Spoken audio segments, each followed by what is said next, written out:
Hi, and welcome to CryptoBiography. I'm your host, Brandon Starr, and this is episode 145. Yes, and this is going to be just a coronavirus check in. I've been sick I was sick last week too, but I did manage to get a story in.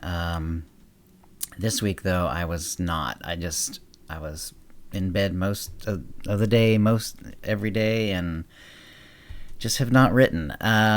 So, hang on a sec here. I thought I would just do a quick check-in here.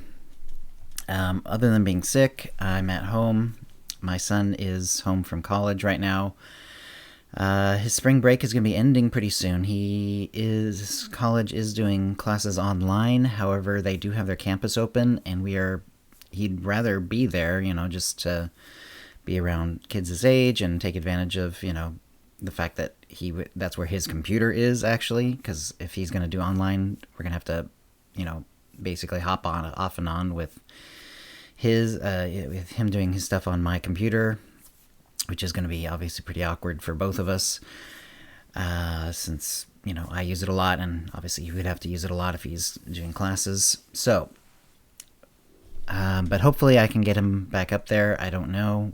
There's a stay-in-place order in Washington. However, it's not a quarantine. It is basically an advisement to maintain social distance and to avoid social contact. And I've looked at the governor's website. There's nothing specifically about like going to another part of the state to bring your kid back to college or whatever, but I might have to do that. And I would be maintaining social distance. I'm going to be in my car, so hopefully that will work.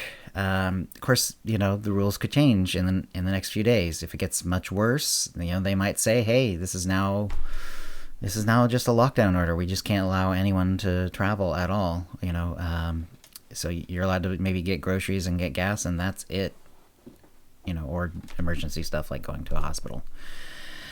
So, yeah. So that's kind of the general plan. Is if things are the way they are, and if he still, if things still are going to be the way they are at his college too, because they already did like the main changes, but I don't think they're going to close the campus off, because they do have like foreign students and stuff like that who really can't have the campus completely closed down. But I don't know what's going to happen.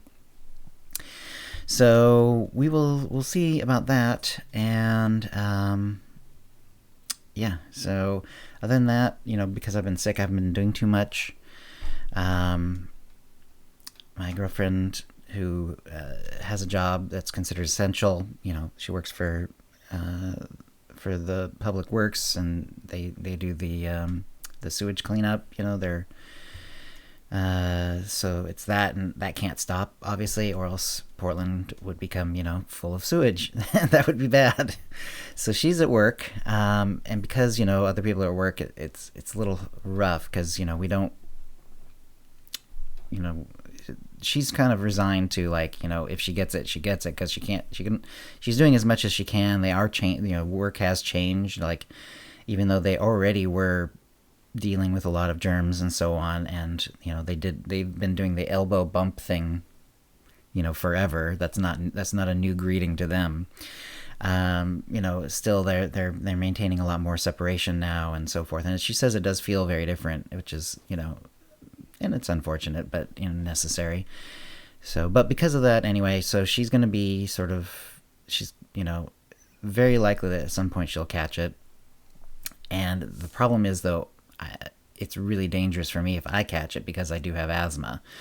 So, yeah, if I catch it, and it may be unavoidable. It may happen anyway, because it seems, like people are going around. A lot of them don't. Most of them. It seems to me it's like the articles I've seen about testing and so forth, like when they've done like broad testing within, say, old age homes and so on, they're finding that, like, of the ones who have it, like, even in that age group, they're very, very, very elderly, and over half of them have like few to no symptoms. So, is it possible that the bug I just got over, or am getting over, because I do feel pretty good today. I'm just kind of tired just because I've been, in bed for a week and a half, over a week and a half. Is it possible it was coronavirus? I guess it's possible, but none of the symptoms line up, so I really don't think it was. So I guess we'll, maybe at some point there'll be a test, an antibody test that we can take. Because if I have that, if we can verify that I've had it, okay, great. Then, that kind of frees up what I can do with my girlfriend. Because, if I get coronavirus and it gets in my lungs, and I have asthma, that would be very, very bad. So, anyway, so I am planning on getting back to writing soon, this week, so we can have a story next week. Other than that, I did see my girlfriend once during the week. We didn't, we maintained distance. We went on a separated walk together. I have bought a couple of bikes, and we're, the idea is that since we're going to be maintaining this distance, at least we can do some bike riding together. It's just very difficult, obviously, it's not what you want to do with your girlfriend. So, so everything else seems to be okay. My family is in, the Denver area. Colorado's been very hard hit, but they're being very careful. My sister has a work from home job anyway. That's what she's been doing. My sister-in-law works from home now. She has a job with Charles Schwab, and actually a very social one where she has to go to people and set up things and do meetings and stuff like that. But it's the kind that for the most part you can do at distance. So she's doing online work almost all the time now. My nephews, his schools are closed. They're doing online teaching, I believe, of some kind. I don't know exactly how that's working, but because he's in elementary school, so there's only so much you can do online with kids that age. And I'm sure they're doing their best, and I'm sure it's working relatively well. And my sister is a teacher, so she's not going to let things completely slide on him. The hardest part with him apparently is because he's very outgoing, and he also is involved in a lot of sports and activities, and those are all shut down. And so he's just been in the house most of the time. Apparently the dog's getting a lot of walks. And then my parents, who are also in that same house, they all live together, 3 generations under one roof. It's very it's always been helpful because they've been helping each other. But, my mom's doing relatively well. My dad has Parkinson's. I believe I've mentioned it on this podcast a couple times. And he also has asthma, like me. I'm sure that's where I got it from. But he has it much worse, actually. He has, the kind where you actually have to have medicine around you all the time. And, probably uses it several times a day, or at least he used to. And I don't know how he's doing nowadays. But between the Parkinson's and the asthma, obviously, if he got coronavirus, it would almost certainly be awful for him.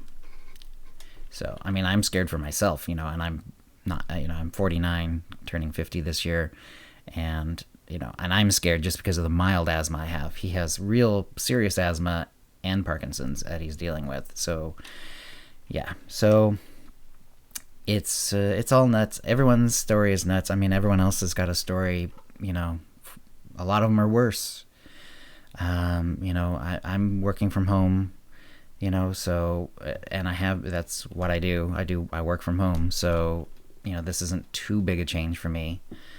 A lot of people have lost their work, lost their jobs.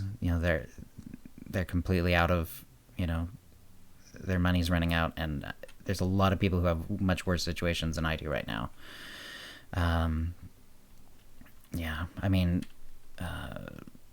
So anyway, everyone's sort of freaked out and bummed out and, doing their best to maintain positive attitude, I'm sure, but it is difficult. And, I don't know what my mood has been this week.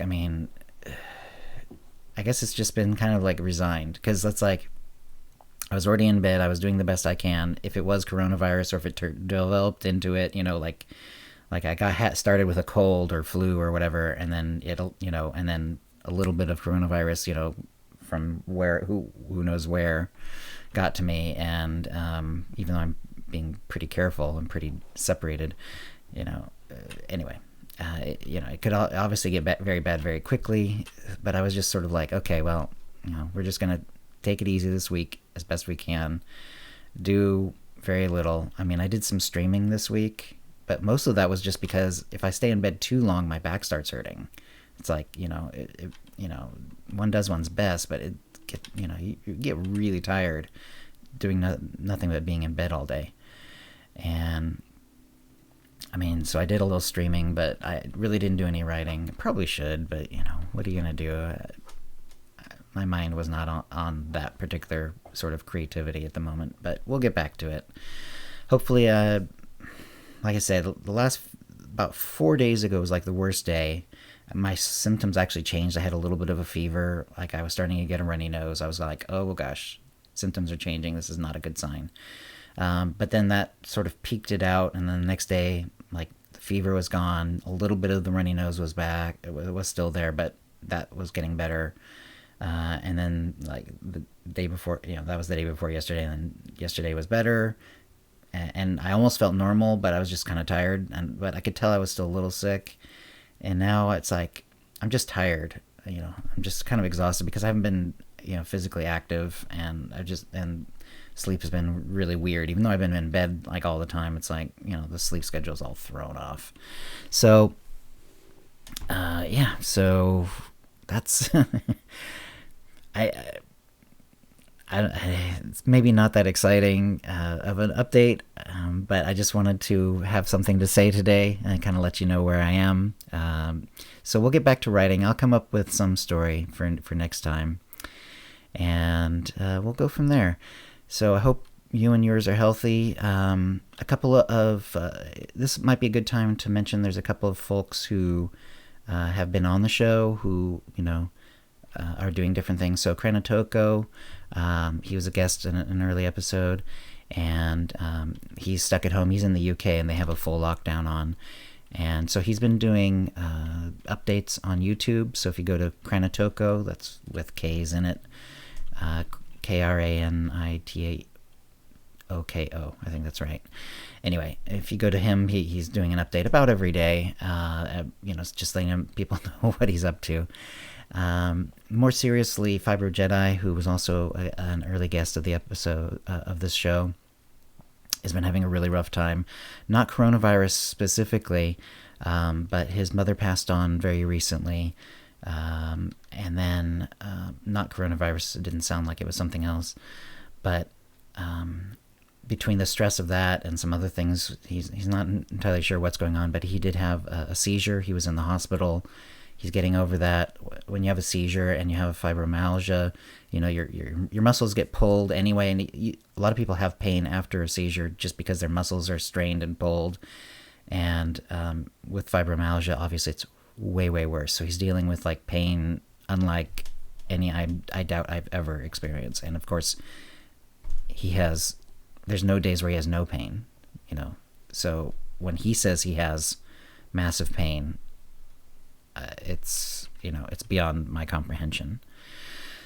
So send him well wishes. He's basically just doing Twitter right now because he really has no strength to do any of his blogging or YouTube or streaming or anything like that. He just can't. So he's on Twitter, and that's Fibro Jedi, FIBROJEDI. So if you want to send him good greetings, I'm sure he'd appreciate it. But yeah, he's having a really rough time. So yeah. Trying to think. Don't think there's anyone else that I really know, their story in particular. So I think we'll call that good for this episode. I hope everything's going well for you, or at least as well as it can be in this sort of, very unusual time. If you have any comments or questions about this episode or previous episodes, cryptobiography@gmail.com, or hit us up on Facebook or Twitter. And thanks for listening. Words and music copyright 2020 CryptoBiography LLC. All rights reserved.